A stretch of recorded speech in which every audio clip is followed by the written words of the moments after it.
जौको छालीलाई चाहिँ यसरी चाहिँ बेरेर बन्डल बनाएर राखेको रहेछ खेतमा।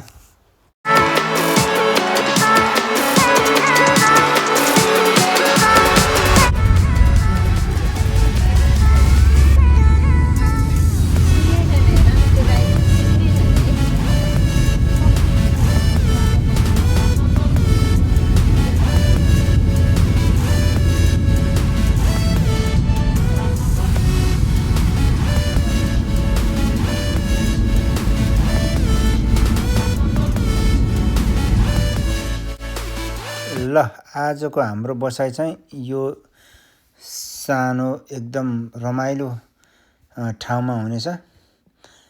सुन्दर छ, हेर्दाखेरि आनन्द आउने। यो चाहिँ फ्रान्सको ठाउँ हो र स्विजरल्यान्डको बोर्डर नेरी छ।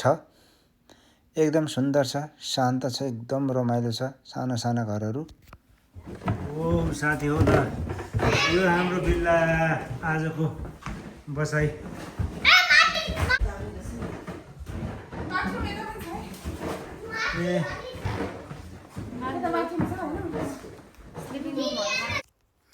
ल बिहान पख झ्यालबाट हेर्दाखेरि यस्तो दृश्य देखिन्छ बाहिरपट्टिको। साना साना चिटिक्क परेका घरहरू छन् अनि धेरै शान्त छ।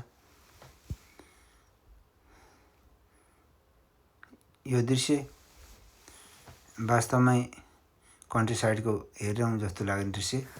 ल अब बिहान पख भयो, हामी चाहिँ अब गाडीमा बस्दैछौँ।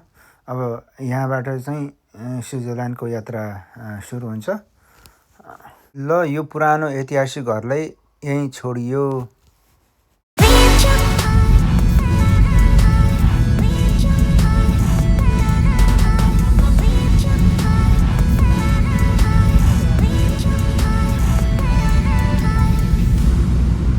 साथीहरू अब यो चाहिँ स्विजरल्यान्ड सुरु हो यहाँदेखि, होइन?